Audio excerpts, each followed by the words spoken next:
throughout the year sa lalo na sa reflection time niyo 'no, na ngayon na magbabagong year na ulit 'no, magte-2024 na. So, yung mga weeks na ayun, wala tayong fellowship, puwede kayong mag-reflect dun 'no, tungkol sa kabutihan ng Panginoon, ano ba yung yung mga nagawa nating maganda na dapat nating ipagpatuloy, saka yung mga bagay na puwede nating i-improve, yung mga action items, ganyan.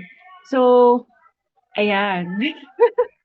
Pinipilit ko yung sarili ko na Christmas yung topic, pero ano talaga, iba talaga yung sinasabi ng Lord sa atin. So, bago tayo mag-start, let us pray po muna. Lord, salamat po sa word mo na ibinigay mo, Panginoon. Lord, I pray na grant me wisdom, anointing, Panginoon. Tonight, Lord God, samahan mo kami. Come with us. Come with your presence, Panginoon. I pray na ikaw yung magsalita sa bawat isa, Panginoon. Lord, kung ano man yung na-prepare ko, Panginoon, I pray na ikaw yung magdagdag at magbawas, Panginoon. And I pray na marinig ng bawat isa kung ano yung mga dapat nilang marinig, Panginoon. I pray for seeking hearts, Panginoon. And I pray na mabless sila, Panginoon, sa gabing ito, Panginoon. Lord, we pray sa bawat isa, Panginoon, open their hearts and their minds, Panginoon, towards this. And I pray na marami pa po silang ma-reflect as I go along with these slides, Panginoon. Lord, we thank you. We love you. We honor you, Lord God. Sa iyo lamang ang papuri, Panginoon. Salamat po. Sa lahat-lahat, Panginoon. Lord, gawin mo po ang karapat-dapat na tumayo sa iyong harapan, Panginoon. Salamat po. In Jesus' mighty name, amen. So, yan. So, ngayon, ang reflection natin is sa verse na to, sa Matthew 14, verse 22 to 23. So, Jesus walk in the water. Yun yung, yun yung, parang mas popular na title nitong verses na to. So, immediately, Jesus made the disciples get into the boat and go on ahead of him to the other side while he dismissed the crowd. And after he had dismissed them, he went up on a mountainside by himself to pray. Later that night, he was there alone.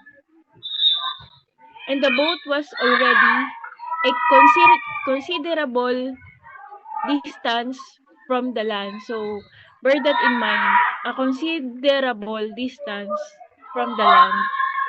Buffeted by the waves because the wind was against it. Shortly before dawn, Jesus went out to them walking on the lake. How cool is that? Sanay ba kayong may naglalakad sa dagat? Wala no, wala tayong nakita na naglalakad sa dagat. When the disciples saw him walking on the lake, or sea rather, they were terrified. "It's a ghost," they said, and cried out in fear. 12 lalaki sumisigaw sa takot. Diba? Yun yung term. Kasi 12 disciples eh. But Jesus immediately said to them, "Take courage, it is I. Don't be afraid." Take courage, it is I. Don't be afraid. Lord, if it's you, what a question, no? Sino pa bang may kakayahang lumakad sa tubig? Siyempre si Lord lang. Peter replied, "Tell me to come to you on the water." So Jesus said, "Come." Then Peter got down out of the boat, walked on the water, and came toward Jesus. Yung worship natin kanina puro come eh. Kaya ako na parang related siya sa word, no? Sabi ni Jesus, "Come."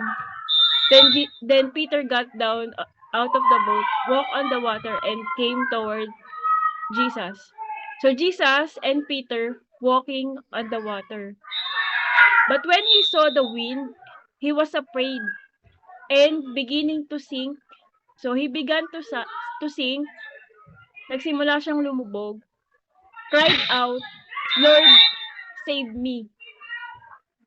Immediately, Jesus reached out his hand and caught him. You of little faith, he said, why did you doubt? And when they climbed into the boat, the wind died down.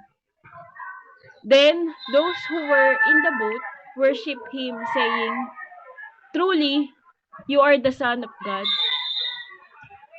So, ang unang point natin is focus over distraction. Sino dito sa inyo yung agree that a great life requires a great focus?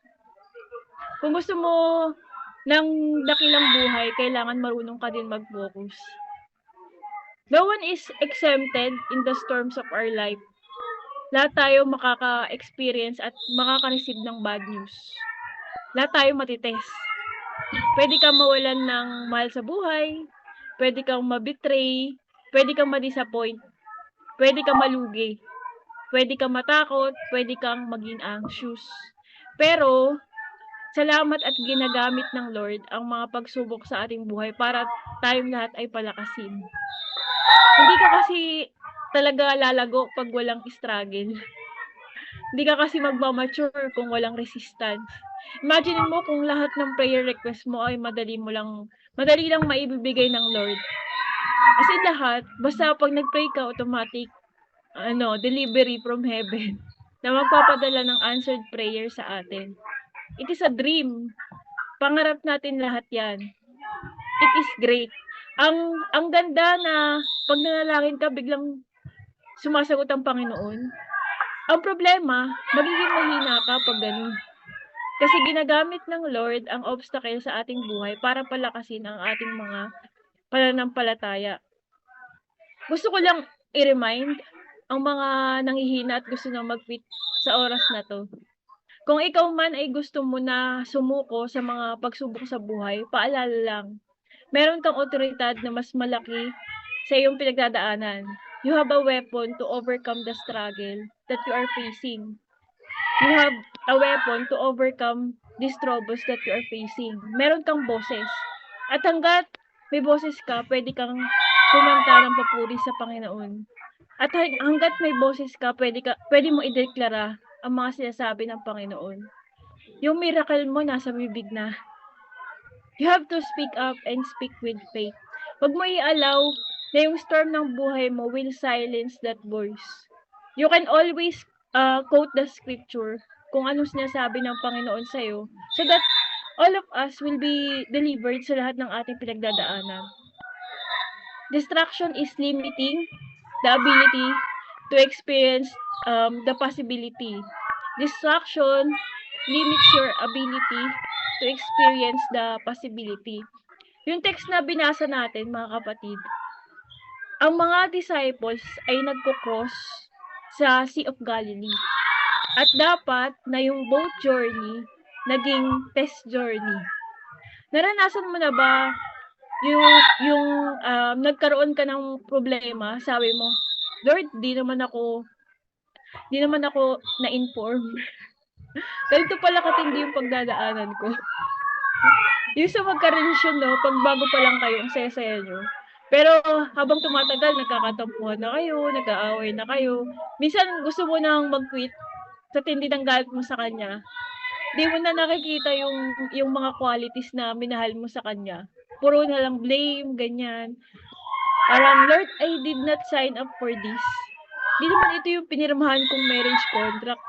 Kala ko masaya. Yung ganun. Alam nyo, ganun yung mga disciples eh.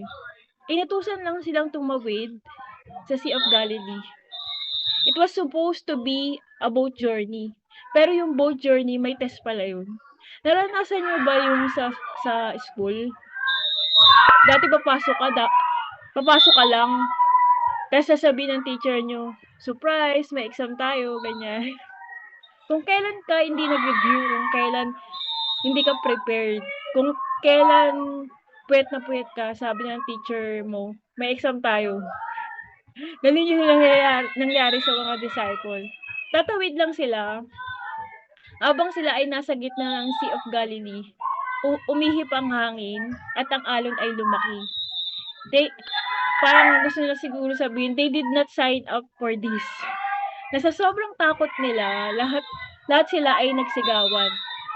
Nung may nakita silang biglang naglalakad sa ibabaw ng tubig, nung nakita nilang naglalakad si Jesus sa tubig, napagkamalan nilang multo. Ang sabi sa verse 25, shortly before dawn, Jesus went out to them, walking on the lake. When the disciples saw him walking on the lake, they were terrified. "It's a ghost," they said, and cried out in fear. But immediately, so every time you shout for help, God is always there. But Jesus immediately said to them, "Take courage, it is I, don't be afraid." Sabi sa ibang translation, "Be of good cheer." Sabi ng Panginoon, "It is I, the eye of the storm." Jesus, sabi niya, "Don't be afraid." Huwag kang matatakot. Sabi sa scripture, nung nakita ni Peter na naglalakad si Jesus sa tubig, nakita niya yung hindi posible, naging posible. Sabi ni Peter, "Lord, kung ikaw talaga yan, hayaan mo akong lumapit sa'yo." Now, sa statement ni Peter, ano ba ang pangarap ni Peter? Makalakad ba sa tubig o ang makasama lang si Jesus? Marami kasi sa atin, masyadong mataas yung pangarap natin. Naka-focus na sa pangarap. Nakalimutan na natin yung presensya ng Panginoon.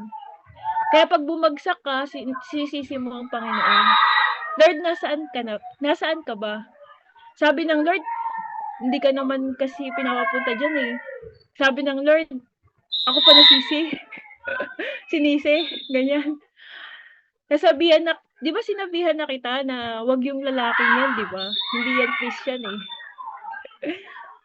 Yung hindi niya inakalang posible, naging posible. "Lord, let me come to you. Let me walk on the water with you." The main motivation of Peter was just to come to Jesus. And I believe, sinasabi ni Peter, "Lord, may bagyo dito." The wind was boisterous, sabi sa ibang translation. The wind was contrary. "Hindi ko na kaya to. I want to be in your presence."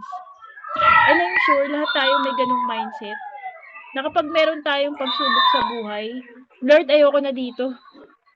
Gusto ko makasama na lang kita." Nung sinabi ni Peter, "Lord, let me come to you." Ang sabi ni Jesus, "Come." One word. Lumapit ka. Si Peter, lumabas ng kanyang bangka. Yung bangka dito, I believe, is a picture of safety. Safe, comfort zone, nakagawian or nag-settle ka na sa bangka mo. Kaya, hindi mo maranasan yung imposible. Ang naranasan mo lang yung normal. Lumulutang sa tubig. Gusto mo ba maranasan yung abnormal? Habang sila nagpapalutang-lutang, si Peter naglalakad. When Jesus invited Peter to walk on water, it is challenge for Peter to get out of his comfort zone.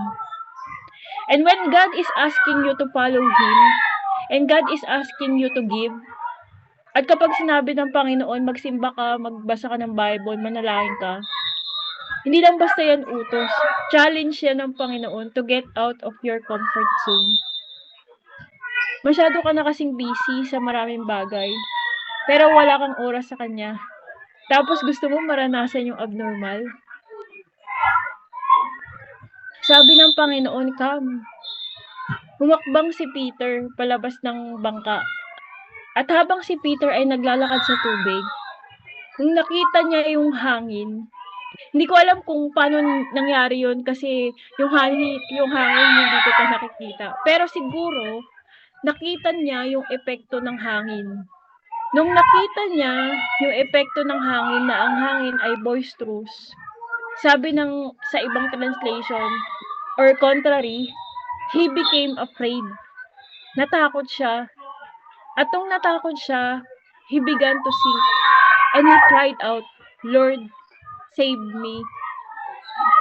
When he saw the wind, nung una, nakatingin siya kay Jesus, pero nung nagsimula siyang tumingin sa epekto ng hangin sa kanyang kapaligiran, ang sabi, nagsimula siyang lumubog. Si Peter at si Jesus parehong nakalakad sa tubig. Anong difference? Yung tubig ba? Ba't lumubog si Peter at si Jesus hindi? Baka iba yung tubig na nilakaran ni Peter. Mababa yung buoyancy, kaya lumubog agad siya. No. It's not about the water. The difference is focus. Kasi nung nakatingin lang si Peter sa ating Panginoong Jesus, he was able to do the impossible. Nagawa niya yung imposible, yung makalakad sa tubig. But the moment na tinanggal niya yung kanyang focus, bigla siyang lumubog. I guess this is an answered prayer for somebody because answered prayer ito sa akin. Sa akin din, answered prayer ito. Marami sa inyo nagtataka, ginawa niyo naman lahat. Nagbasa naman kayo ng Bible, ginawa niyo lahat pero parang pabagsak pa rin yung buhay. Bakit parang nilulunod pa din ako ng kalungkutan? Nilulunod pa din ng maraming bagay. And I feel like I am a failure. What if I tell you na kaya ka nag-fail ay hindi dahil failure ka, pero posibleng kaya ka nag-fail kasi may problema ka sa focus. What if ang destination mo, mananalo ka sana sa mga bagay na ikinatalo mo? Natalo ka, nalungkot ka, lumubog ka, nalugmok ka. Pero what if I tell you na hindi lahat ng pagbaksak natin ay dahil kulang tayo sa galing, kundi dahil kulang tayo sa focus. Hindi kaya tayo natatalo, hindi dahil we are not good enough. Kasi many of us, iniisip natin, kaya tayo bumagsak, kaya tayo natalo, hindi sapat ang ating kaalaman. Na kaya ka nag-fail, hindi sapat ang iyong experiences. Na kaya ka hindi na-promote dahil kulang ka sa credentials. Yung biodata mo, kumpleto naman. Ba't kaya ako nag-fail? Posible kaya na yung failures natin ay hindi dahil failure tayo. At ang mga failures natin ay hindi dahil mayroon tayong problema. Kundi ang failure natin ay bunga ng kakulangan natin sa focus. Posible ba na yung kakulangan natin ng blessing hindi lagi? Pero posible ba na yung kakulangan natin sa blessing ay epekto ng kakulangan natin sa focus? Nananalangin ka ng promotion nung hindi mo nakuha yung promotion. Lord, ganun ba talaga? Failure ba talaga ako? Di ba talaga ako qualified? Or posible ba na qualified ka sana, pero pag may trabaho ka, may iba kang pinagkakaabalahan? It's not the lack of blessing. It's a lack of focus. Hindi kaya nag-fail yung marriage ay hindi dahil hindi ka mabuting asawa, kundi hindi mo napag-focus yung relationship. It's not about you. It's not about your ability. It's your focus. May goal kang pumayat, pero ba't ganun? Parang hindi ko na-achieve yung ideal weight ko. Baka may problema sa katawan ko. Pa-check up kaya tayo. Pa-check up, ganyan. Sabi ng Lord, walang problema sa katawan mo. Ang problema, focus. We live in a distracted society.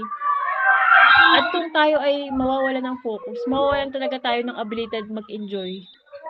Many of us are so glued to distraction, glued to social media, so glued to all of the distraction in our life, mga circumstances, and even our friends can sometimes be a distraction.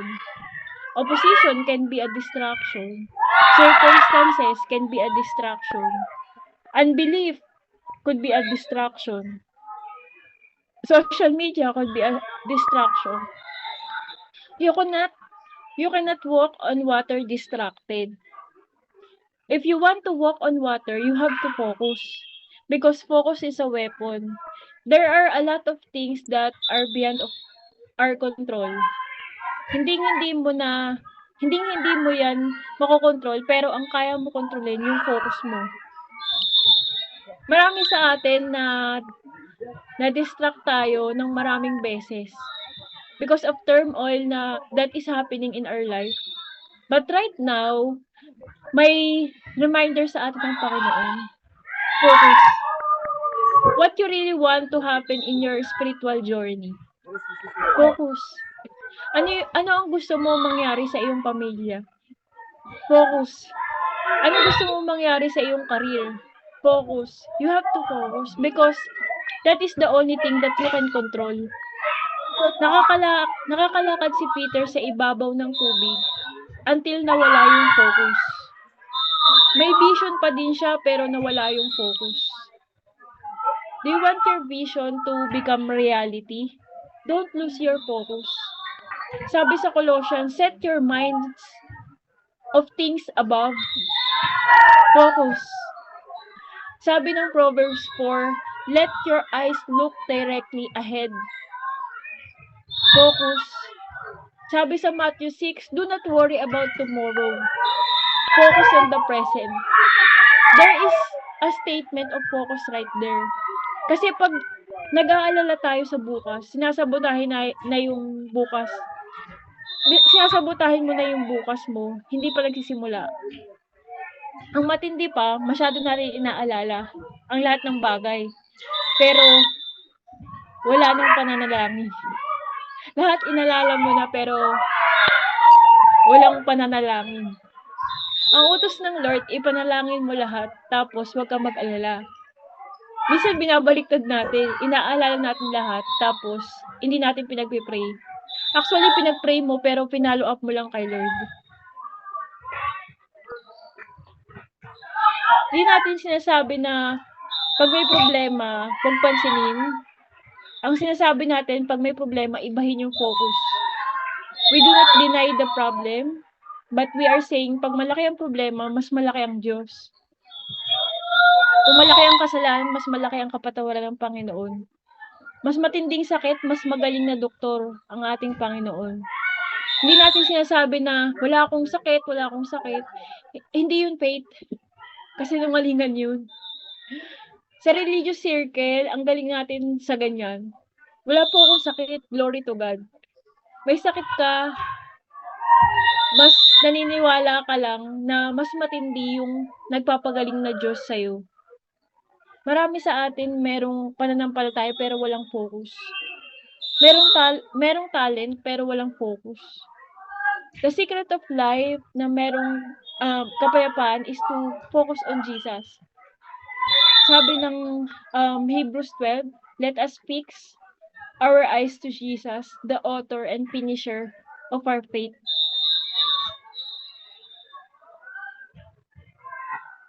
Next point, faith over fear. You cannot be a person of faith but living in fear. Hindi po pwede na tayo ay Kristiyano, naniniwala sa Panginoon, but at the same time ay namumuhay sa takot. In fact, ang sabi sa Bible, walk by faith, not by fear. Tayo po ay tinawag ng Panginoon na lakaran ng may pananampalataya na ang Diyos na ating pinaglilingkuran, ng may pananampalataya na ang Diyos na ating pinaglilingkuran, anumang sitwasyon na ating pinagdadaanan ay laging nandyan para sa bawat isa sa atin. Paulit-ulit na pinapaalala sa atin ng Panginoon na panahon, lalo sa panahon ng uncertainty, be courageous, be strong, and don't be afraid. Paulit-ulit na wag tayong natatakot dahil ang Diyos ay lagi nating kakampi. Sabi ng Psalmist sa chapter 34 verse 4, I sought the Lord, and He answered me. He delivered me from all my fears. Hinanap ko ang Panginoon, at dininig niya ako, at dineliver niya ako sa lahat ng aking takot. Kasi kahit gaano katayog ang sitwasyon mo ngayon, every mountain top there will always be a valley low. In every success, there will be a failure. Lahat ng naging successful dumaan sa pagbagsak. At lahat ng bumagsak ay may potential na maging successful. Every success may let down. Every strength may weakness. Kaya, napakahalaga as a Christian that we should learn to control, confront, or conquer our fear. Lalo na sa ating buhay, hindi po talaga natin maiiwasan kahit gaano ka-stable yung negosyo natin ngayon, kahit gaano ka-stable yung career mo ngayon, hindi po natin maipapangako na hindi ka dadaan sa pagsubok. Dadaan ka pa din. Kasi ang paraan ng Diyos to grow you at ang paraan ng Diyos to groom you is sometimes to bring you into uncertain situations. Mga sitwasyon na hindi mo alam ba't ka napunta dun. Tatlo lang naman yan eh. Either papasok ka ng problema, palabas ka ng problema, o nasa kalagitnaan ka ng problema. Pero, ano yung tinuturo ng Bible sa atin?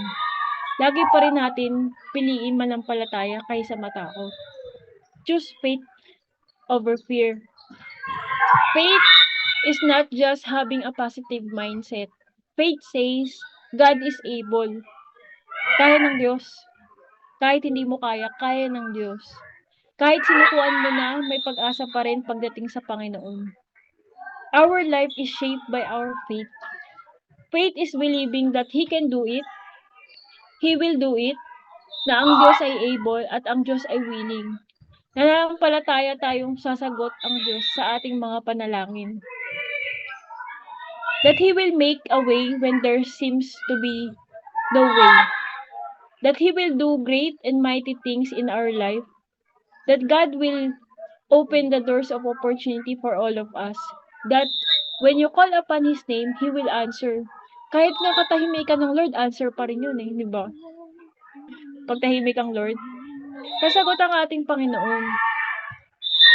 Ang sabi sa Hebrews 11:6, and it is impossible to please God without faith. Anyone who wants to come to Him must believe that God exists and that He rewards those who sincerely seek Him. Kapag lalapit ka daw sa Lord, unang-una naniniwala kang nag-i-exist siya. Sino dito may GCash? Nananampalataya tayo na kung ano yung nakalagay sa screen, yun yung makukuha nating pera. Buti pa yung GCash hindi natin tinatanong, no?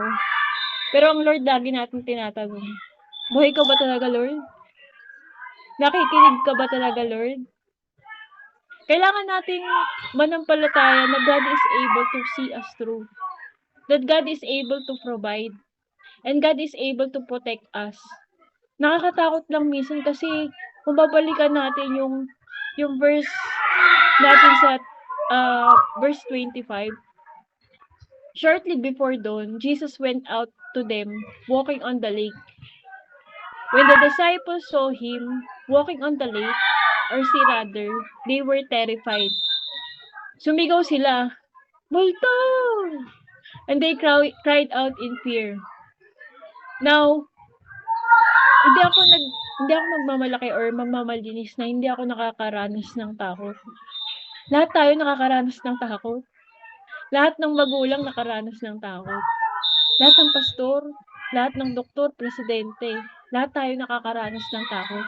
You may feel fear, but you don't have to be afraid. Sabi nga ng Lord, be courageous eh. Takot ka pa rin nun, pero magiging courageous ka lang. Yung ganun.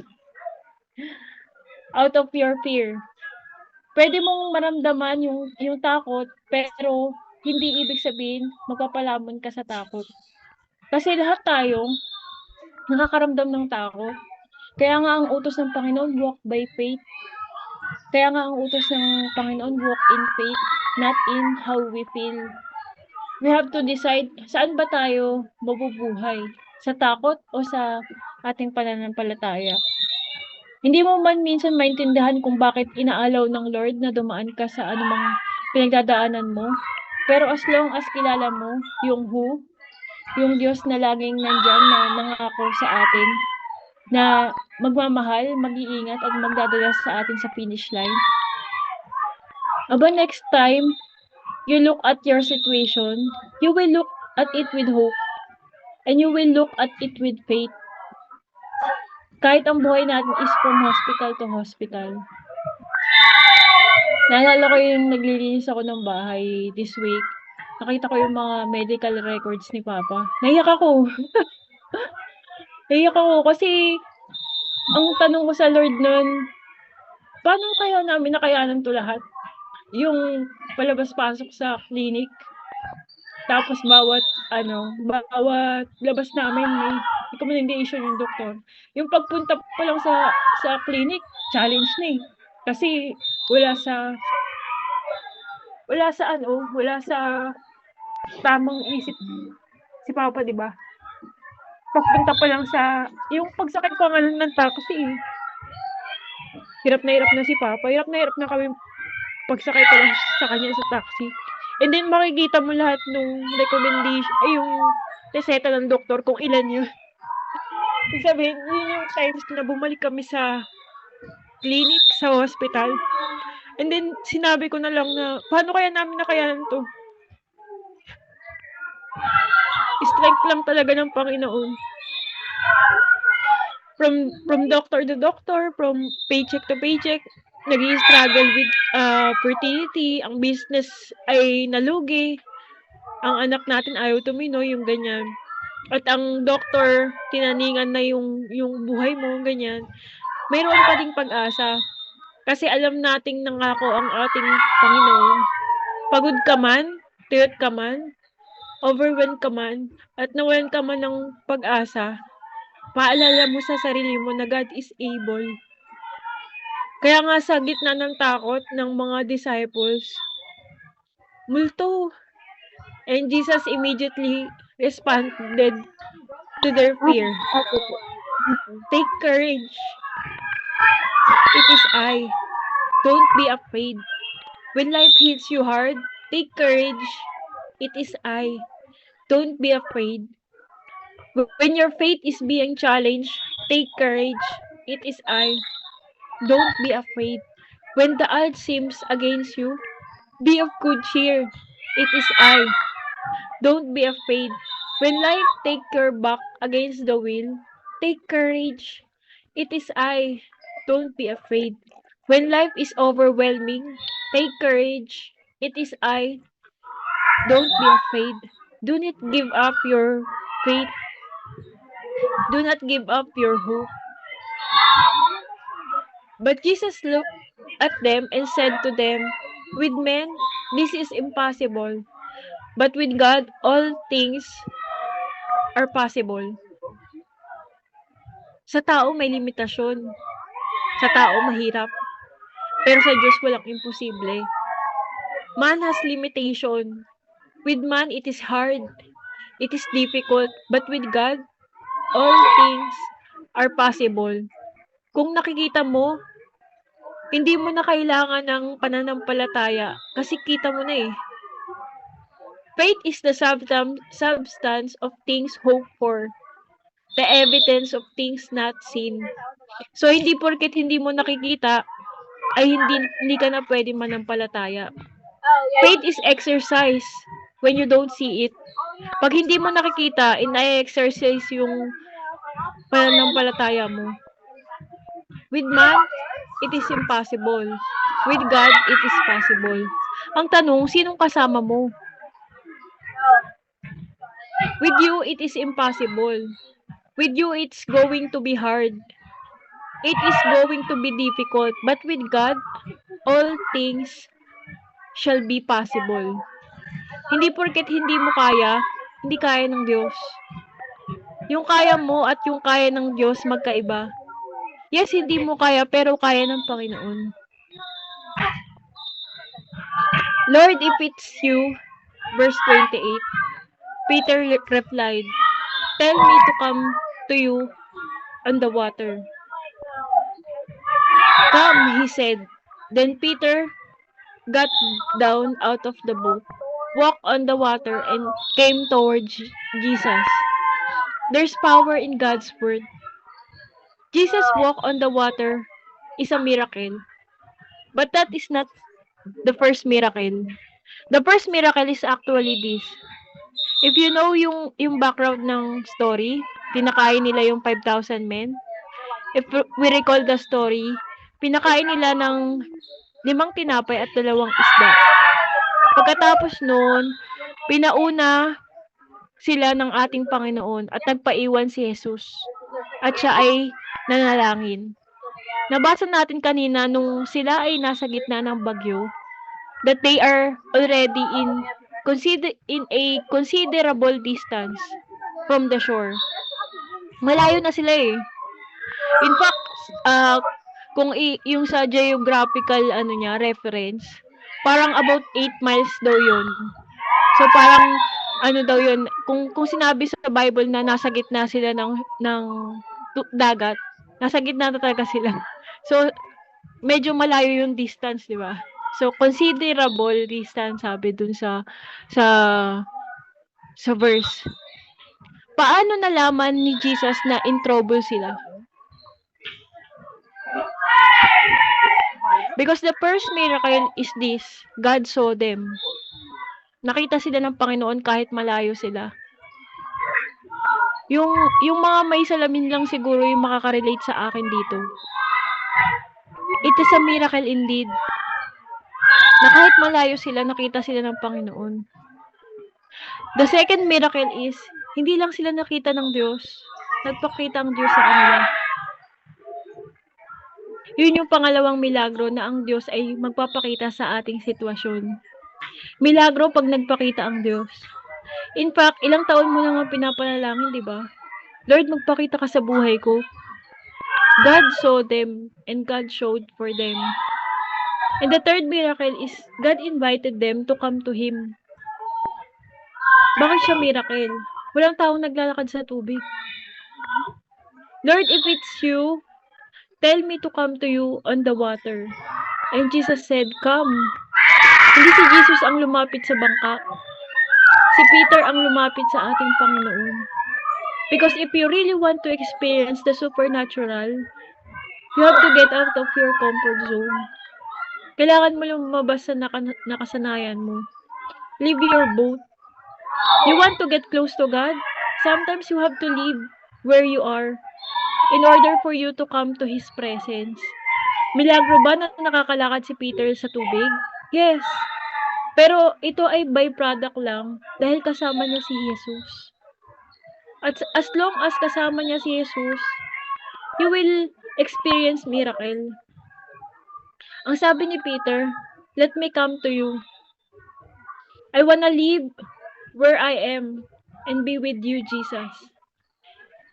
And I pray, Jesus, ngayong 2023, na marami pa yung mananalangin, Lord, iwan ko na ito ngayon.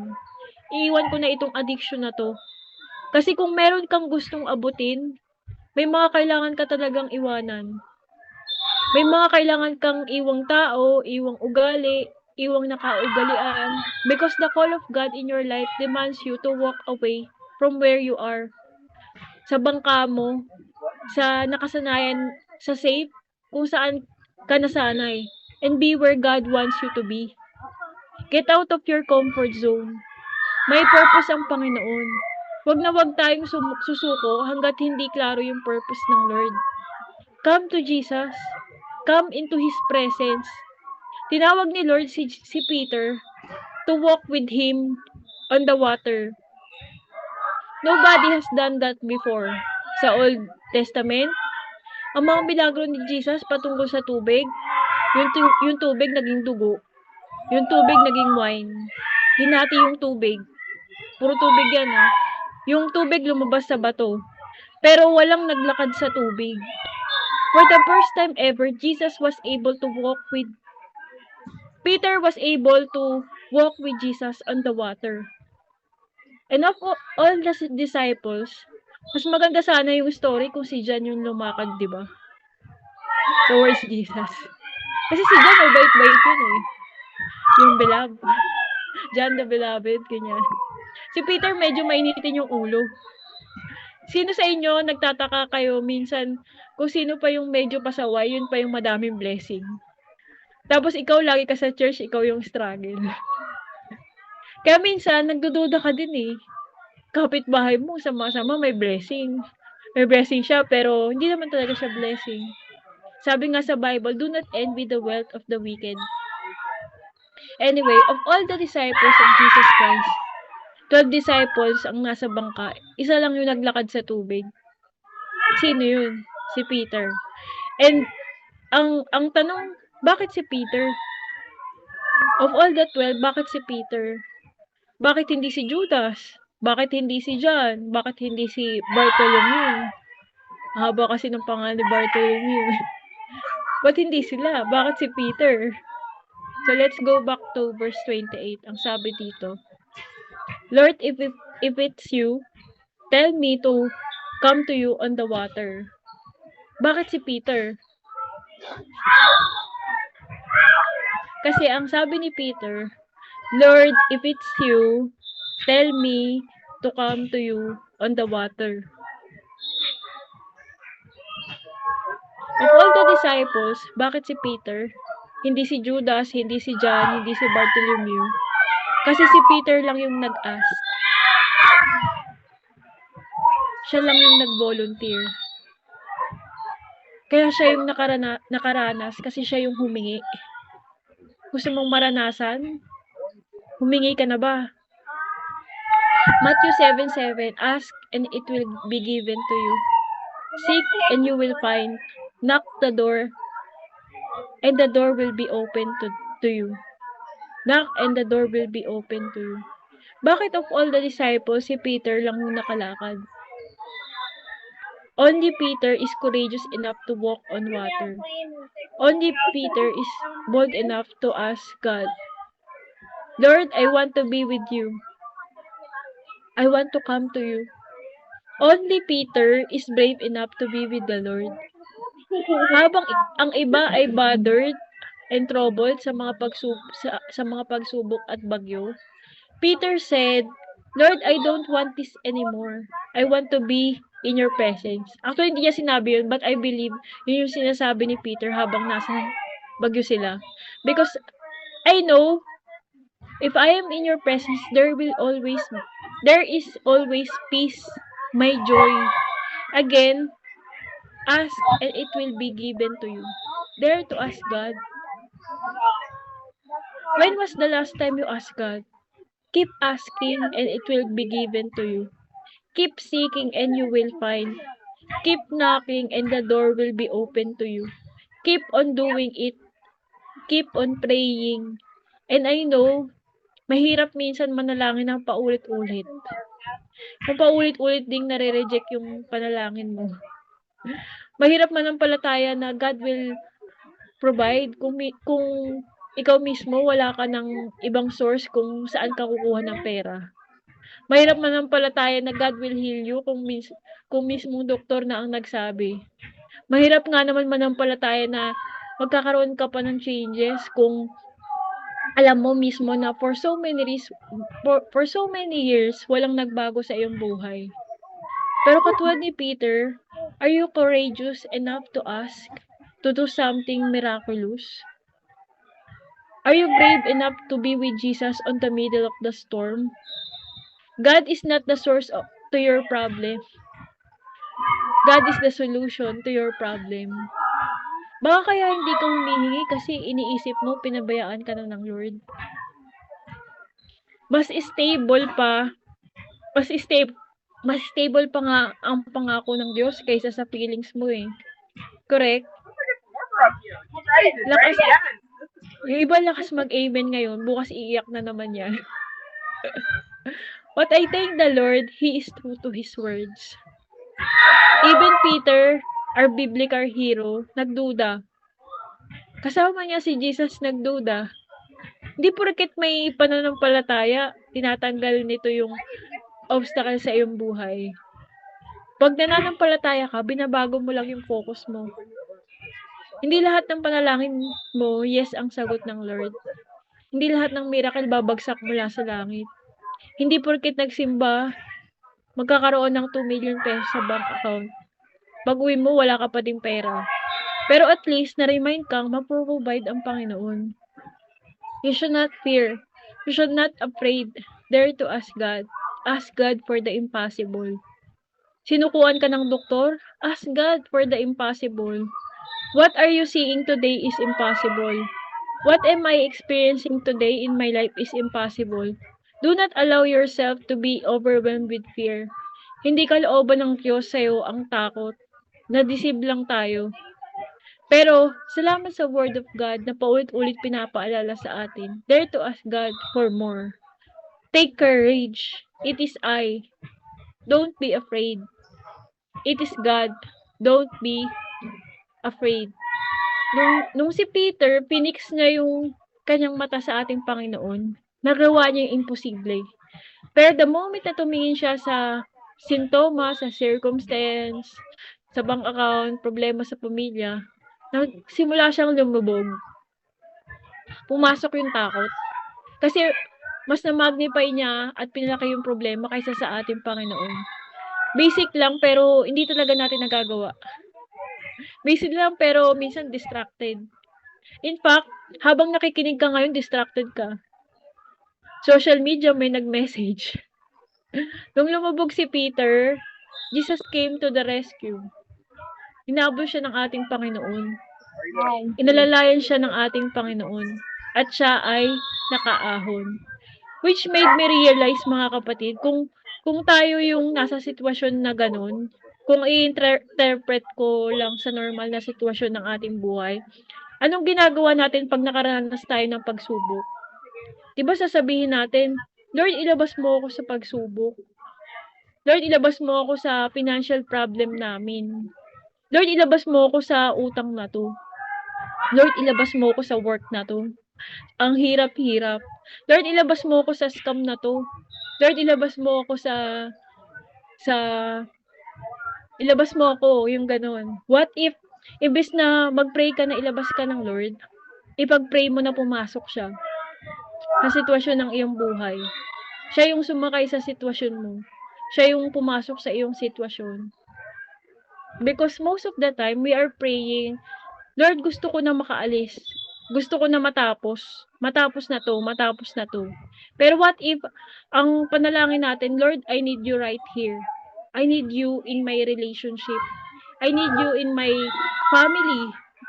In my financial problem. May problema ang aking anak. Hindi ko na mapapalabas to, pero pumasok ka, Lord, sa sitwasyon ng aking buhay. Pumasok ka sa puso ng aking mga anak. Kung may company deadlines, di ko na 'to matatakasan. Pero pumasok ka sa sitwasyon ng aking buhay. Because I need you right now. Because when we are in God's presence, pag pagka pagkasama natin ang Panginoon, alam natin even the impossible became possible. Let me say this to you with all humility. Hindi mo yan kaya mag-isa. Huwag mo sinusolo. Huwag mo soloin ang problema. Sabi ng 1 Peter, cast all your anxiety upon Jesus. Ibigay mo ang lahat ng alalahanin sa ating Panginoon. Ang bigat-bigat mo, gusto mo lumakad sa tubig. Let go of everything and allow God to move. And instead na, Lord, baguhin mo yung sitwasyon ko. Lord, baguhin mo na lang ako. Kasi minsan, ginagamit ng Lord ang mga bagay na ito para palakasin tayo. Gusto ka ng Lord gawing fireproof. So, huwag kang magtaka pag dumadaan ka sa apoy. Paano ka matitesting na maging fireproof kung hindi ka dadaan sa apoy? Paano ka magiging stormproof kung hindi ka dadaan sa storm? May mga pagkakataon na may dadaan talagang bagyo sa buhay mo. May mga setback sa career. Mawawalan ka ng project, darating yan. Mawawalan ka ng trabaho, darating yan. Magkakaproblema ka sa pamilya, darating yan. Pero ang maganda, kahit dumating yan, hindi ka soloista. Kasi alam mong kasama mo ang Panginoon. Lord, save me. Lord, help me. Let us pray. Father God, we just want to thank you, Lord, for your word is true. You are able, you are faithful, you are true to your word. Today, Jesus, it's all about you. Today, Jesus, it's all about your goodness, celebrating your faithfulness, declaring your goodness in our life. We have been through so much, Panginoon. Namuhay kami sa distraction, namuhay kami sa fear. But I thank you, Lord, for today. You reminded us, katulad ng sinabi mo kay Joshua, katulad ng sinabi mo kay Mary, katulad ng sinabi mo kay Jairus, katulad ng sinabi mo sa babaeng dinudugo for 12 years. At katulad ng sinabi mo ng paulit-ulit sa iyong salita, huwag kaming matakot. You shall not fear. Take courage, it is I. And we should not be afraid. So Father, yes, we respond to you with faith and we respond with grace. We are all yours. The glory belongs to you. Kasi alam namin hindi mo kami iiwan. Hindi mo kami pababayaan. Maraming salamat sa iyong kabutihan. Ito ang aming samot dalangin sa pangalan ng Panginoon. Amen.